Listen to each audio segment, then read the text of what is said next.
Nous avons commencé ce livre avec Christian Broutin il y a déjà plus d'une année, donc il y a un gros travail derrière. La sortie de ce livre, mais c'est une belle aventure qui n'est pas terminée, et qui trouve aujourd'hui un bel épisode dans son village, beau village. Et je suis un peu ému, bien qu'ayant quand même un peu l'expérience de conférence, de vous montrer un certain nombre d'images qui sont dans le livre, images que je vais commenter pour, au fond, entrer dans l'œuvre de Christian Broutin. Je commence par cette peinture relativement récente. C'est la couverture du livre. Nous l'avons choisi ensemble, d'ailleurs nous avons quasiment tout choisi ensemble, ça a été un très beau, plus qu'un travail, ça a été une forme d'œuvre réalisée ensemble depuis le début. C'est une belle aventure qui se perpétue. Mon introduction porte sur les différents aspects de la création de Christian Broutin. Il dessine, il illustre, il peint, il sculpte. Déjà, cette diversité impressionne. Mais quand on sait que Christian Broutin a été pilote de course à un haut niveau, champion de tir à l'arc et champion de judo, pour une même personne, ça fait beaucoup. Je regrette simplement qu'il ne soit pas aussi champion de football, on aurait pu partager les plaisirs du terrain. Ce n'est pas seulement pour des raisons qu'on pourrait dire un peu extraordinaires que je vous parle de cette ouverture humaine étonnante. C'est parce qu'on la retrouve dans sa création. Cet homme, au fond, a vécu plusieurs vies. Et le fait d'avoir vécu plusieurs vies, tout cela se retrouve dans sa création, dans ses créations. Je pense que vous serez frappés par l'ouverture, plus encore que par la diversité de ces zones de création. Vous le verrez très vite. Et je pense que Christian Broutin est un homme sans frontières. Et lorsqu'il creuse un territoire, il va jusqu'au bout et même un peu au-delà, en évitant, ce qui n'est pas évident, tous les clichés, toutes les postures ressassées. À chaque fois, on est surpris, on est pris dans un engrenage mental, graphique, esthétique, sculptural, impressionnant. Il convient de se laisser aller, il convient de voyager. Là où il nous emmène est toujours un peu au-delà du réel. Le réel est présent, particulièrement dans ses peintures. C'est au fond sur un voyage en peinture que ce voyage en pays broutin se terminera. Mais même en peinture, même dans les paysages peints du Vexin, il y a toujours dans l'œuvre de Christian Broutin un au-delà, une traversée. Il y a toujours un ailleurs. Il y a toujours une forme d'absence à l'évidence première qui fait qu'on voyage dans un au-delà mental, dans un au-delà psychologique, un au-delà psychique, quel que soit le thème travaillé par lui. Si nous avons choisi cette peinture pour ouvrir le livre, c'est d'ailleurs, je pense, par cette peinture que je terminerai notre voyage en pays broutin. Il y a plusieurs éléments qui apparaissent dans ce tableau, parfaitement significatifs de la création de Christian Broutin. Il y a du fantastique, il y a du symbolisme, il y a du rêve, il y a de l'immensité, il y a du silence. C'est un homme qui sait reculer les limites et qui ne cesse de le faire. Dans ce tableau, on voit un personnage féminin, mais pas tout à fait féminin. dans une brume qui fait que globalement on pourrait parler d'un post-symbolisme. J'ai d'ailleurs donné il n'y a pas très longtemps une conférence sur le symbolisme et le symbolisme contemporain, et dans cette conférence j'ai intégré quelques œuvres de Christian Broutin. On est dans un univers relativement peu distinct, bien que nous puissions reconnaître tous les éléments du tableau, à la fois entre rêve et réalité, et même un peu au-delà.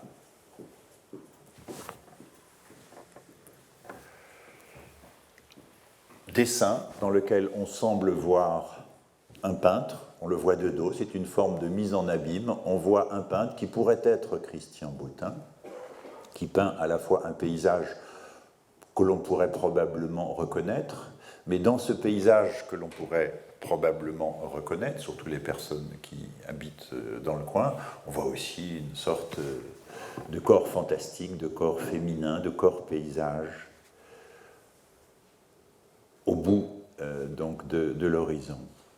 Donc il y a à la fois de l'évidence et en même temps du mystère, en même temps de l'impensable et de l'impossible. Toute la création de Christian Broutin est portée par cette distinction entre le pensable et l'impensable.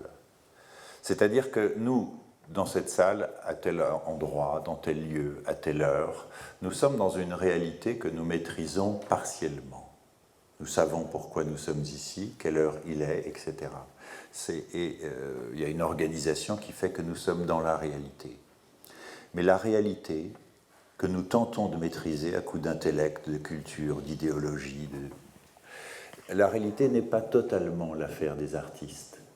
Les artistes, eux, sont plutôt du côté du réel. Et le réel englobe la réalité. Et le réel, on ne le maîtrise pas.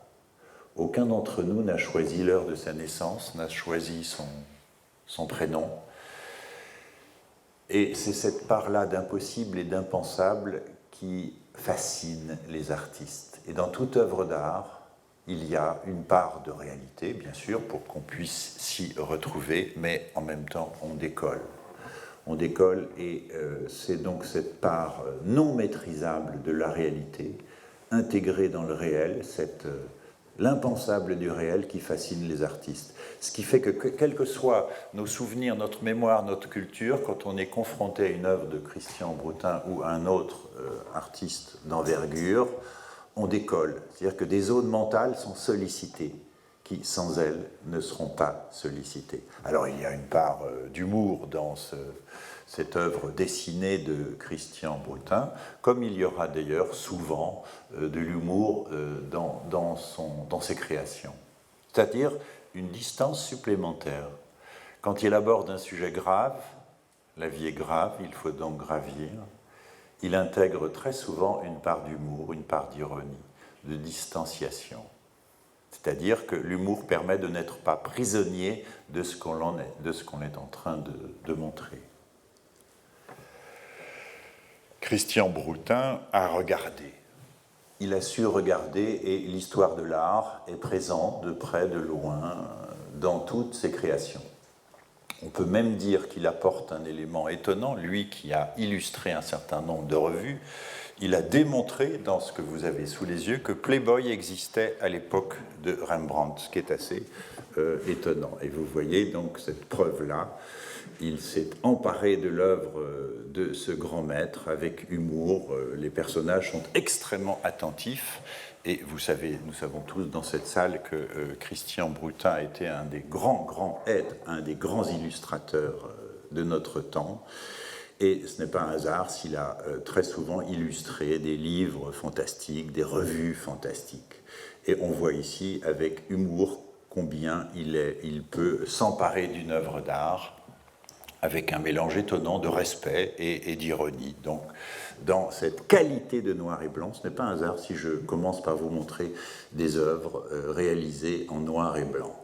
Christian Broutin est un maître du noir et du blanc et des tensions créées par le choc entre le noir et le blanc. Exemple de ces tensions entre noir et blanc, de ces tensions dures qu'il instaure dans un certain nombre de dessins, tensions qui ne le quittent pas. Cette tension existe tout au long de sa création. Il y a tension. Il y a une tension qui étire, une tension qui tire. On n'est jamais dans le repos mental. On est toujours dans une exigence intellectuelle, psychologique, spirituelle dans les œuvres de Christian Broutin. Et les 2-3 animaux que je vous montre, aisément reconnaissables, sur un fond de nuit relativement souvent présent chez Christian Broutin. C'est un homme dont la vie diurne en matière de création est importante, mais l'aspect nocturne l'est peut-être plus encore. Remarquable tension, donc quasiment dramatique, dans ces dessins d'animaux. La sculpture a été abordée par Christian Broutin, et je crois que, j'en suis même sûr, qu'une exposition, il n'y a pas très longtemps, a eu lieu en ces murs. Et la sculpture de Christian Broutin, qui ne représente pas nécessairement l'essentiel de sa création, c'est une part non négligeable, c'est une sculpture intemporelle. C'est une sculpture qui va au-delà des temps, au-delà du présent, et qui va chercher très loin des sources de création, aussi bien peut-être chez les Celtes ou dans les Cyclades. En tout cas, cet aspect intemporel, c'est une des raisons qui m'ont fait choisir, une des raisons qui m'a fait choisir ces œuvres de Christian Broutin, ces sculptures. Ah non, je reviens en arrière, là je vais m'aller un petit peu vite. Voilà, je reste sur cette sculpture. On est hors du temps, on est dans une forme de sacralisation de l'être humain avec les sculptures de Christian Broutin, et une immobilité liée à la sculpture qui va au-delà de la seule sculpture. L'immobilité est fréquente chez Christian Broutin, une sorte d'arrêt du temps. L'immobilité, c'est le temps qui s'arrête de manière à ce que l'image créée, dessinée ou peinte ait un impact maximal. Une œuvre d'art est faite pour être vue et revue encore.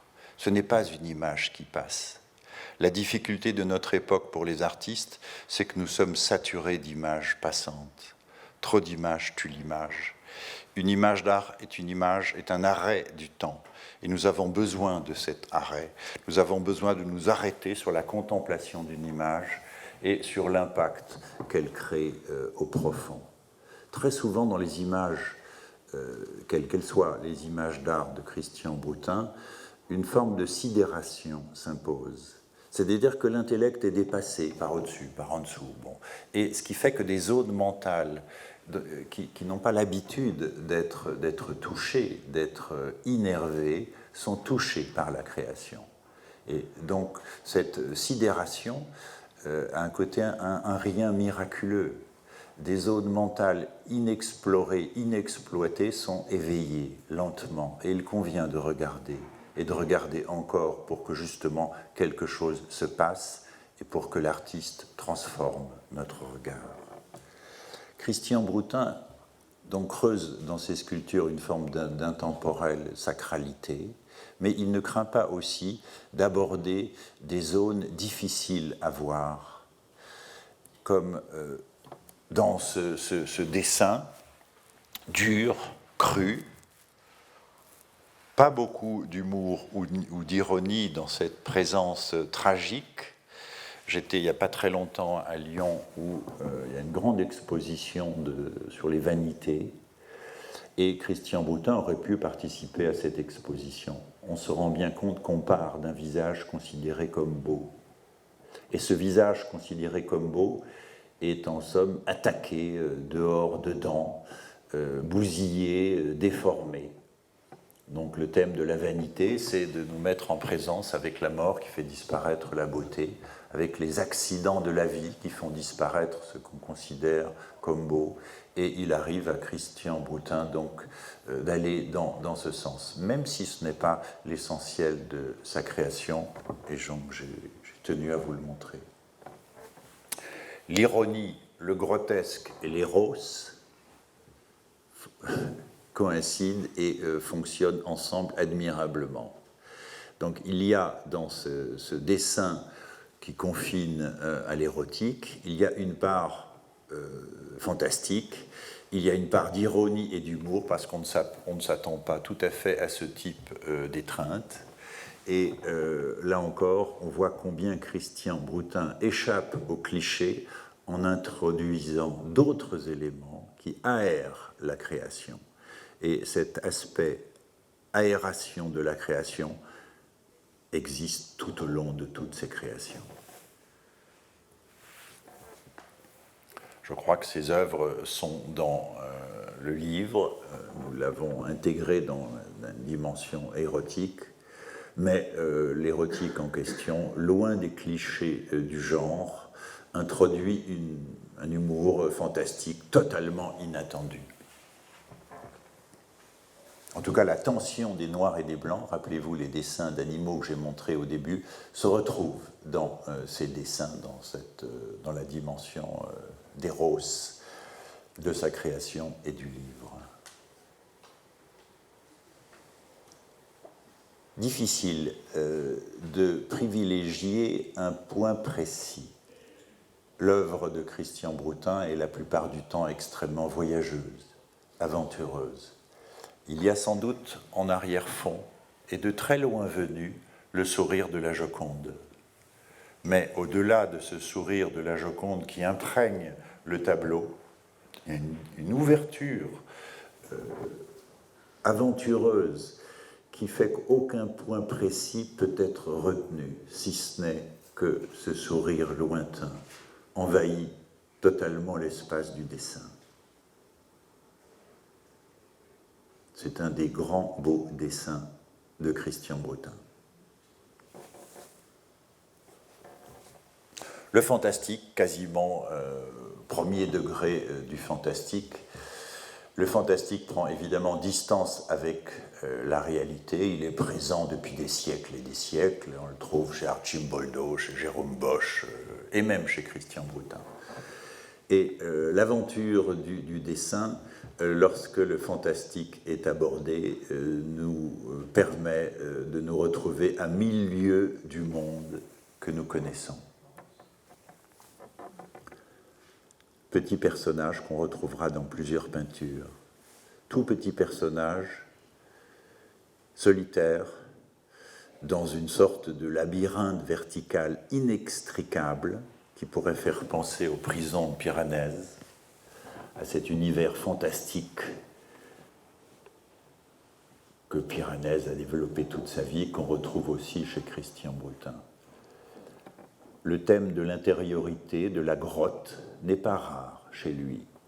Et ce petit personnage, probable enfant ou jeune fille, ou personnage féminin, perdu dans un monde inhabitable, il va de soi que nous pouvons nous retrouver nous-mêmes face aux difficultés de la vie, à des sentiments d'emprisonnement, d'incarcération. Même si la plupart du temps, dans ces peintures, vous le verrez tout à l'heure, l'horizon lointain est toujours un horizon de dépassement, de lumière et de beauté.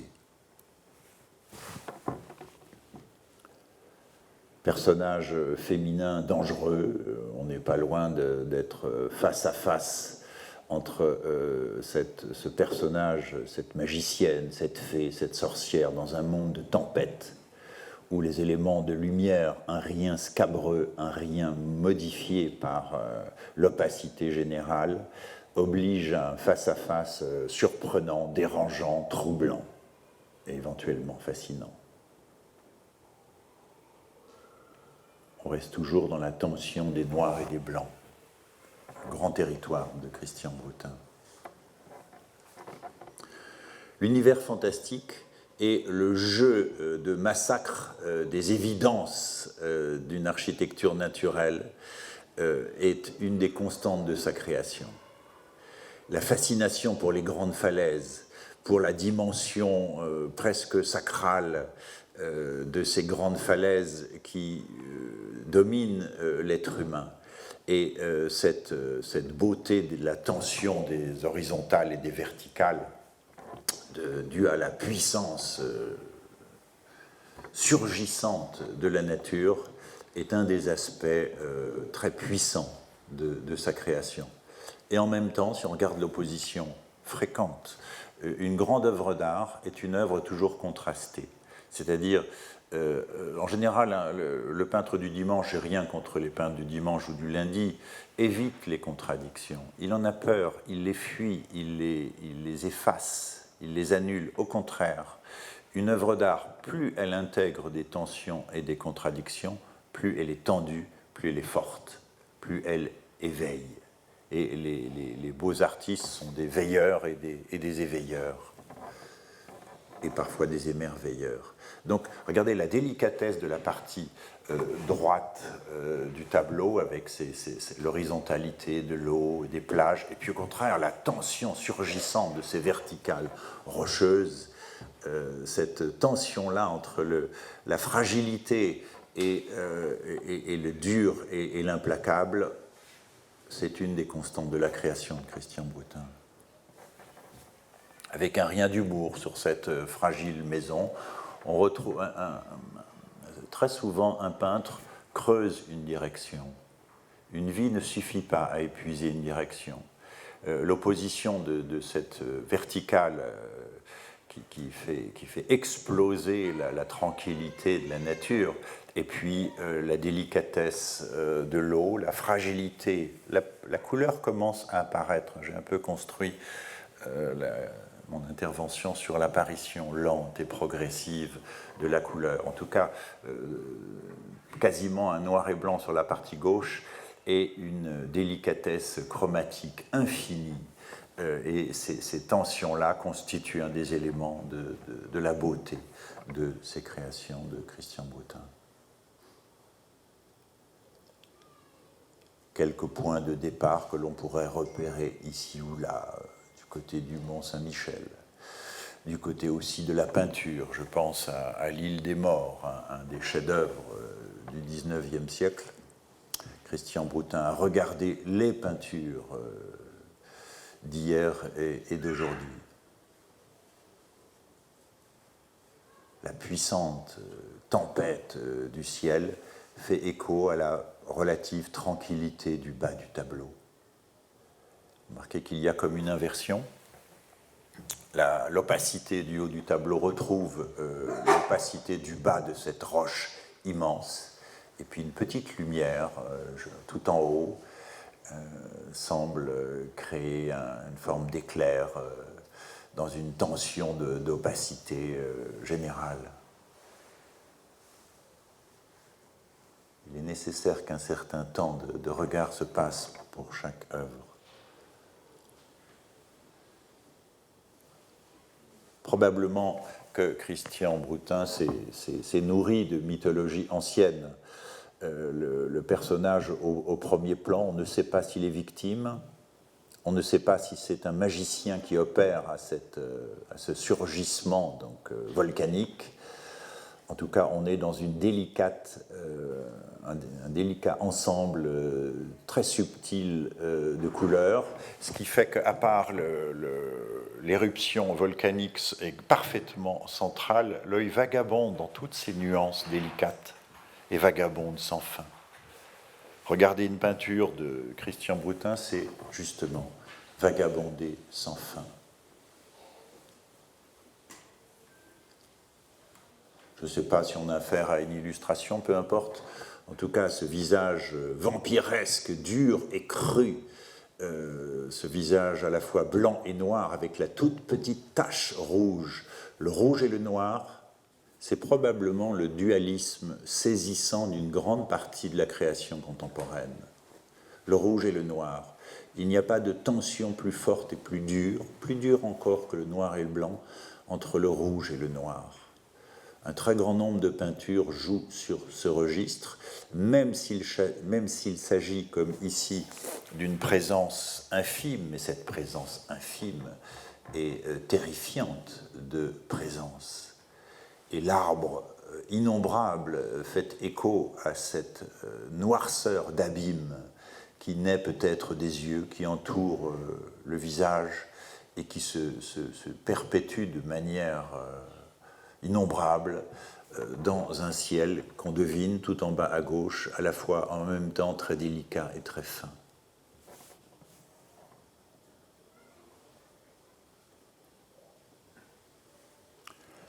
Les paysages les plus lointains, inventés, sont fréquents chez Christian Brutin. Une lumière d'ailleurs, infinie, stellaire, les confins du monde ou les confins de l'univers. À la fois illustration, mais quand on dit illustration, on suppose qu'il y a quelque chose qui est illustré. Il n'empêche, chez Christian Brutin, la plupart du temps, ces voyages existent picturalement. Il n'illustre rien, il est EST, dans une présence première, comme ici, dans ce paysage cosmico-stellaire. Le mot réapparaît nettement, presque de manière drôlatique, avec ce mangeur de lune dans un décor impossible. Cette incongruité de la présence de ce bonhomme, c'est aussi un des aspects de la création de Christian Brutin. Une incongruité qui fait qu'on secoue ce qui pourrait, sans cela, apparaître comme quelque chose qui se répète un peu. Autrement dit, il accidente le regard. Et puis on devine encore ces deux lumières blanches en bas à droite qui surgissent de l'opacité et qui viennent des profondeurs du sol et peut-être aussi du dedans.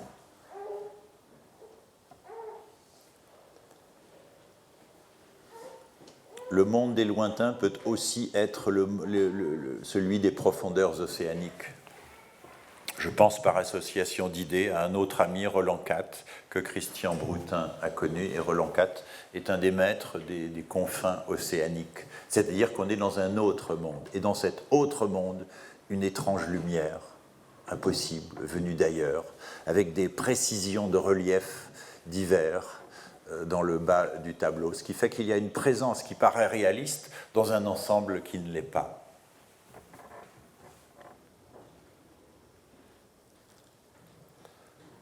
Je donne 2-3 exemples superbes d'humour chez Christian Brutin, dans ce que vous voyez, à savoir un labyrinthe qui se crée au milieu d'un champ qui pourrait être de blé. Je ne suis pas très bon dans le domaine agricole, ce n'est pas le plus important.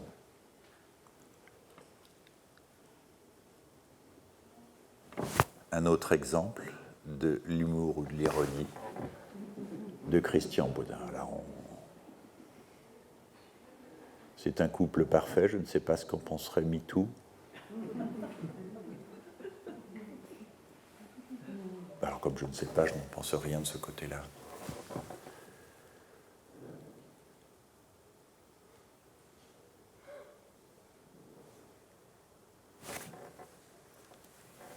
Les chefs-d'œuvre du fantastique. Alors je commence par cette illustration. Le fantastique est au cœur de l'œuvre de Christian Brutin. Il a participé à l'aventure de la revue Planète avec d'autres.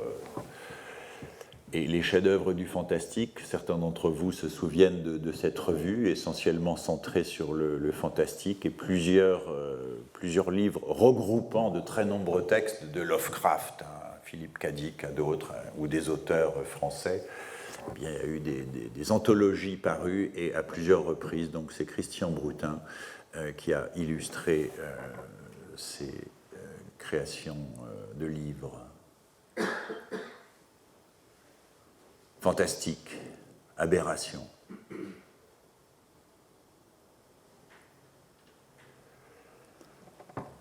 Christian Brutin a illustré des centaines et des centaines de livres dans tous les domaines, chez Gallimard, livres de poche, des revues de toutes sortes. Ça a été une forme de jubilation. Et il me semble que sa peinture, qui apparaît un peu après, est une synthèse de toutes les qualités de ses créations. Je disais tout à l'heure que Christian Brutin s'est nourri de toutes les grandes peintures du monde. Je ne serais pas étonné qu'il y ait dans ce tableau, enfin il y a toujours un tableau à l'origine, une influence du grand Hopper. Qu'en pense Christian? L'influence de Buren ou de Kunz n'existe pas chez Christian Broutin. Et c'est tant mieux.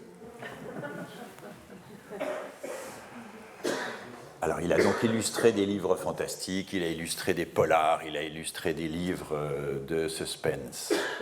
En tout cas, la peinture de Hopper est une peinture à la fois mélancolique et légèrement angoissante. Ce n'est pas un hasard si Hopper était le peintre préféré de Hitchcock. Et il a nourri les films de Hitchcock. Souvent des villes solitaires, des maisons à peine habitées, puis beaucoup d'absences qui flottent, des fragilités des créatures. Alors là, je pousse peut-être le bouchon un peu loin. Pourquoi pas penser aussi à certains surréalistes? Je pense à Chirico. Chez Chirico, il y a des silhouettes passantes et inquiétantes. Regardez l'ombre derrière cette fillette qui court et qui peut-être se sauve. C'est à peine suggéré. Christian Broutin n'en dit jamais trop. Quand on en dit trop dans une œuvre fantastique ou autre, on étouffe la création. Ce n'est jamais le cas chez lui. Sa création est toujours libre et ouverte.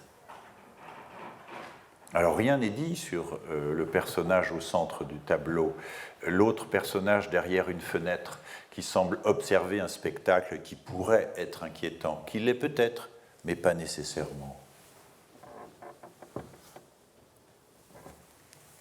Mary Higgins Clark, tu m'appartiens. Mary Higgins Clark est un grand auteur où le suspense, c'est un des maîtres du suspense, je ne sais pas si on dit maîtresse du suspense, bon, je ne sais pas trop ce qu'on peut dire. Et donc cette main d'immensité, le mot immensité me paraît très juste pour convenir à l'œuvre de Christian Broutin. Il y a toujours de l'immensité dans ses paysages, dans ses dessins, c'est-à-dire un au-delà, et même peut-être un au-delà de l'au-delà.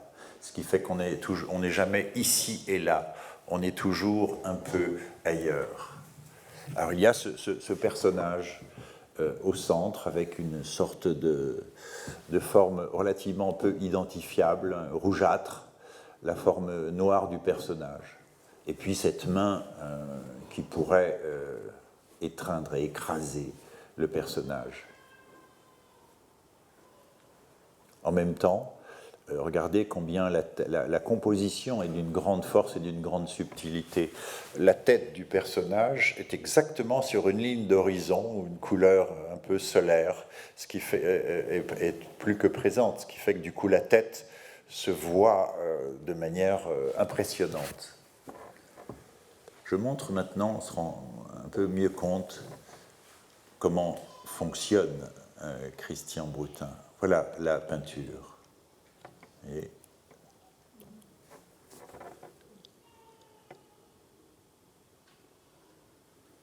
cette main qui vient d'on ne sait où, immense, implacable, et puis la fragilité de la créature humaine. La fragilité de la créature humaine, fragilité pas nécessairement liée à quelque chose d'effroyable, ce qui semble être le cas ici, mais la fragilité de la créature devant la toute-puissance de la nature, c'est une constante de la création de Christian Broutin.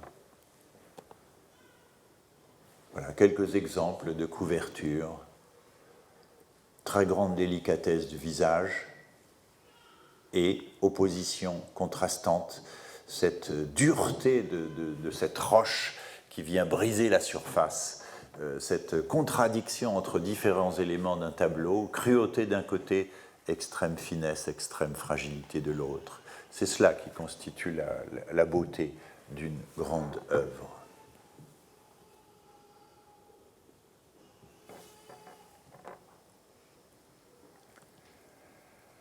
Vous avez beaucoup évolué, nous aussi, Jour de France. Il y a de l'humour dans ce geste. On ne sait pas trop ce que fait ce personnage, qui ne date pas d'hier, mais non plus d'avant-hier, mais on va beaucoup plus loin, là, du côté de chez Cro-Magnon. Bon, et cet homme a une espèce de fémur ou de tibia, ou je ne sais trop quoi, il semble jouer ce personnage.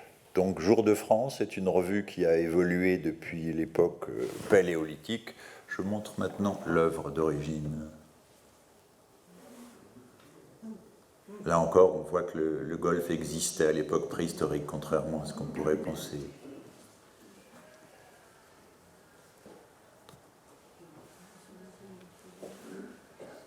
Affiche de film.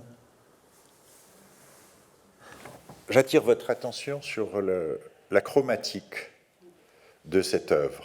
Bon, film très célèbre, un des grands films de l'histoire du cinéma, et Christian Broutin a illustré, a créé des affiches, des timbres aussi. Enfin bon, je pense même qu'il a travaillé dans des livres de cuisine. Je ne sais pas ce qu'il n'a pas fait, ou ce qu'il fera encore. Livre de cuisine, je crois qu'il vient d'acquiescer. En tout cas, dans cette affiche où on voit une chevelure flamboyante, dont probablement il a accentué le côté flamboyant. Et j'attire votre attention sur la chromatique noire et blanche du vêtement. On est tout près de ce que j'ai montré au début, quand je vous ai montré un rhinocéros et un hibou. On est dans la même tension. On est dans la même tension graphique des noirs et des blancs.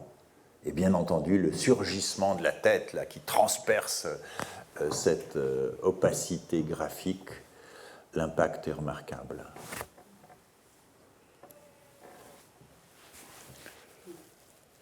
Je crois que je termine cette présentation des illustrations. Je n'ai pas terminé, rassurez-vous. Sous les pavés la plage. En 68, j'avais 22 ans. Sous les pavés la plage, mai 68. Et on voit, dans ce qui n'est pas loin d'être un petit ou grand chef-d'œuvre, on voit comment Christian Broutin a pris ses distances. C'est un homme de distance.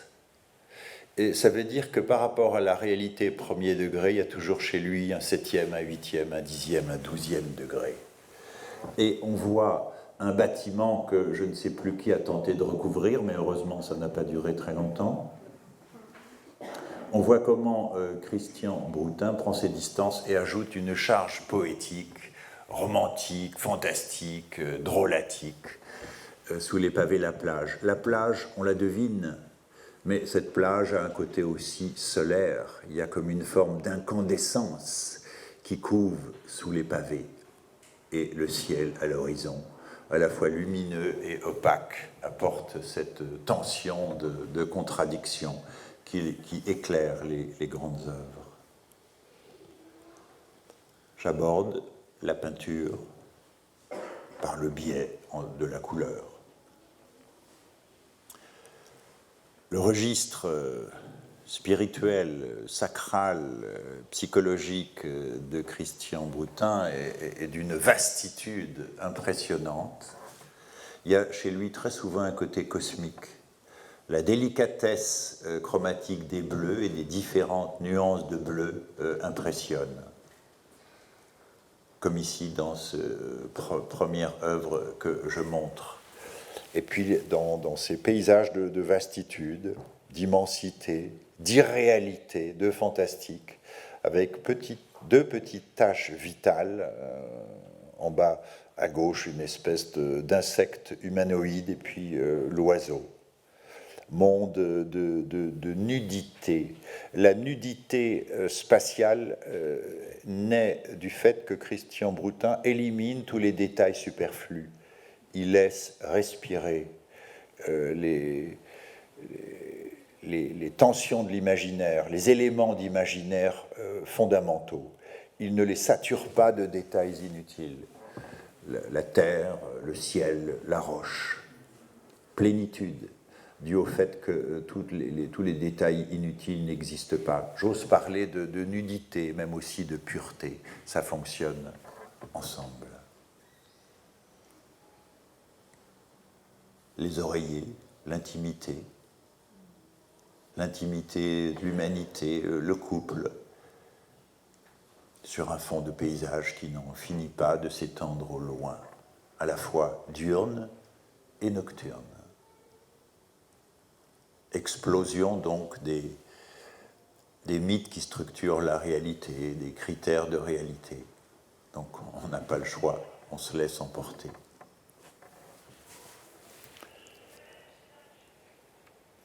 On retrouve quelques éléments clés chez lui. La roche immense, mais cette fois-ci, au lieu d'être implacable et cruelle, elle est évanescente, elle est délicate. Elle ressemble presque à un nuage. Je pense à l'influence possible de l'art oriental. Christian Broutin, je crois, est allé au Japon. Les Chinois disent que lorsqu'on peint un nuage, il doit être aussi lourd qu'une montagne. Et lorsqu'on peint une montagne, elle doit être aussi légère qu'un nuage. Le mont Saint-Michel qui émerge de la brume, le mont Saint-Michel qui émerge de la mémoire, le mont Saint-Michel qui émerge de tous les fantasmes liés à cette prodigieuse apparition. C'est une constante chez Christian Broutin.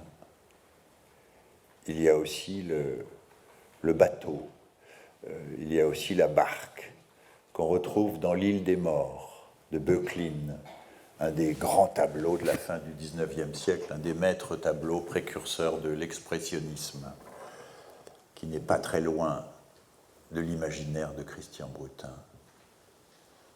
Absolue délicatesse d'une chromatique, d'une ténuité illimitée. On se rapproche, une autre version, plus dure, pas plus forte, mais d'une présence plus marquée. On est tout près de l'île des Morts, c'est-à-dire au cœur d'une création fantastique et merveilleuse.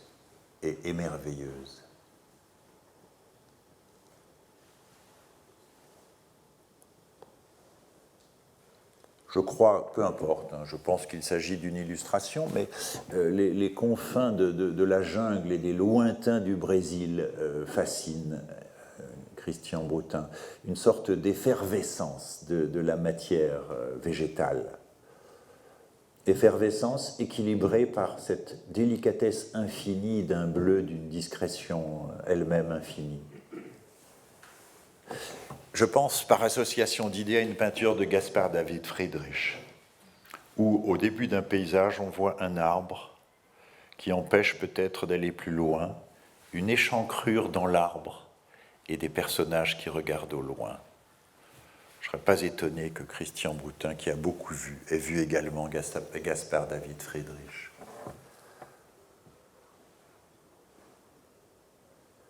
Rappelez-vous ce personnage isolé dans la verticale labyrinthique, eh bien, l'eau, le féminin de l'eau, le miroir de l'eau, le paysage miroir. On est à la fois dans une proximité probablement de paysages proches d'ici, et en même temps, on est dans un fantastique d'une grande délicatesse. Superbe peinture, où on voit un personnage probablement extrêmement jeune, d'une chevelure pas très possible. La chevelure a la même allure que le vêtement, une sorte de vent qu'on ne voit pas anime ce personnage qui est en presque disparition chromatique. Il n'empêche, ce personnage est comme à la fois absorbé par le paysage tout entier ou créateur du paysage tout entier. Sublime indécision, sublime ambiguïté. Le personnage existe-t-il? Avec cette chevelure qui aurait pu être solaire, mais qui est plutôt lunaire ou presque absente, presque absente par rapport à l'impact chromatique, et en même temps d'une présence délicate, raffinée, subtile, pudique. On finit par regarder, tout en bas, c'est les rats, qu'on ne voit pas au premier degré, qui apportent une sorte de note de tension, voire de cruauté, qui fait remède à la délicatesse pudique de l'ensemble et qui apporte une forme de secousse vitale. remarquable paysage fantastique, subtilité chromatique de l'ensemble. Jamais Christian Broutin ne donne dans l'impact chromatique premier degré. Ces couleurs, on va le voir bientôt, mais on le voit également ici, sont très subtilement travaillées et, j'ose dire, déréalisées par ce que l'on connaît du monde visible. Ça veut dire qu'on n'est pas tout à fait dans le monde visible, on est dans l'invisible mental, dans l'invisible de l'intériorité. Et la beauté de cet arbre fantastique qui existe à peine, comme la fillette précédemment. Elle existe, mais elle existe à peine. C'est-à-dire qu'elle n'écrase pas le paysage tout entier. Elle est comme un rêve.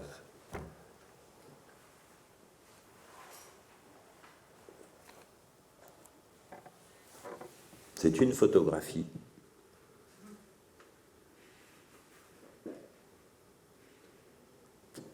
Prise tout près d'ici. Elle n'est pas géniale, je crois que j'ai pris cette photographie pour introduire au paysage formidable de Christian Broutin. Paysage qu'on pourrait croire au premier degré ordinaire ou banal, mais rien n'est ordinaire et banal. Il y a comme un ciel possiblement et virtuellement furieux qui pourrait écraser le ciel. Par association d'idées, je pense au paysage expressionniste de Nolde, par exemple, des années 1905-1910, lorsqu'il y a combat chromatique entre le ciel et la terre. Chez Christian Broutin, la tension est plus subtile, elle est plus raffinée, mais elle existe. Vous remarquez qu'il a fait disparaître tous les détails inutiles de manière à ce que la puissance verte et sombre du sol fasse écho à cette possible poids du ciel. On n'est pas loin de l'abstraction. Les couleurs sont déréalisées. On est dans une nudité spatiale extrême, mais dans une présence chromatique première. On est dans un paysage, on est aussi dans un paysage fantastique. Très subtil. Et cette traversée de la route qui n'en finit pas, qui ne s'épuise pas dans la blancheur au fond par rapport à un ciel impénétrable. On est tout près de l'abstraction. Et si on est tout près de l'abstraction, ça veut dire qu'on est dans une forme d'ambiguïté entre un réalisme distant et puis une possible abstraction, laquelle existe sur le plan chromatique, si on voit des détails de couleurs sur cette espèce de chemin de vie qui traverse l'étendue. Puissance presque, j'allais dire, d'une puissance végétale énorme, comme si la puissance végétale pouvait retrouver la puissance du sol. L'eau et la végétation se confondent quasiment. On pourrait être dans un paysage des lointains, ou pourquoi pas un paysage d'ici, mais revu et plus que corrigé.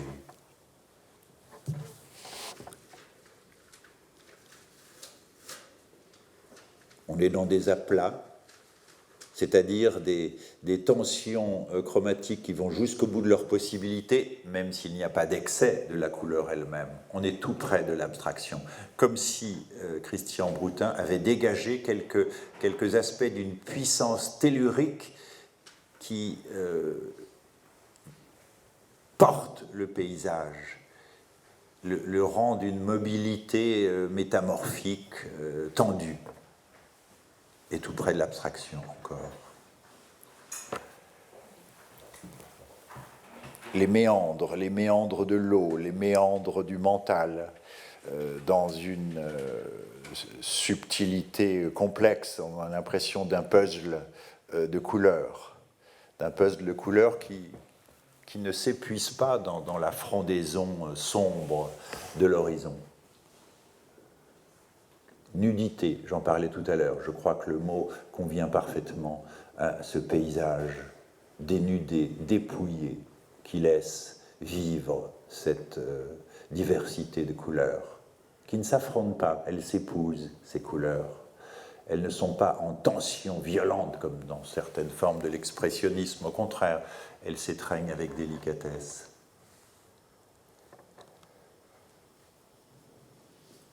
presque disparition de la fragilité humaine devant ces grandes masses. Les trois aspects, le ciel, la végétation, présence fragile de l'humanité, et puis cet impact de ces violets mauves, nus, distants et profonds.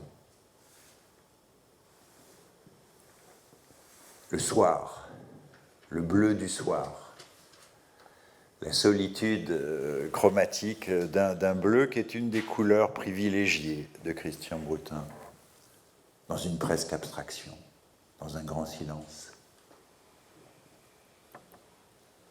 La grotte, le dedans, l'intériorité, avec cette subtile fournaise qui pourrait secouer tout l'ensemble, et cette présence fantastique qu'on a déjà vue sous d'autres cieux, dans d'autres étendues.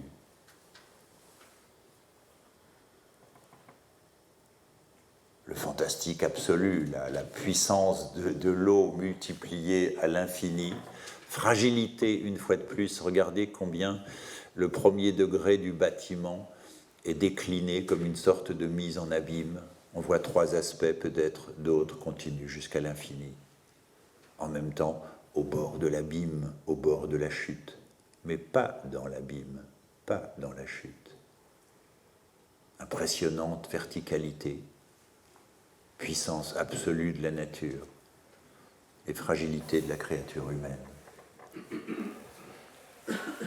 Un grand tableau que celui-là, vastitude, dénuement, dépouillement, nudité, et puis au loin, cette présence obsessionnelle dans un ciel sublime. Je crois qu'on s'achemine vers la fin de notre voyage, avec le retour à l'origine, le retour au féminin de l'eau, avec ce triangle subtil qui pourrait renvoyer à quelque chose d'un peu plus érotique. Nimbé dans une délicate présence de nature et de ciel et d'eau. Merci de votre attention, mesdames et messieurs.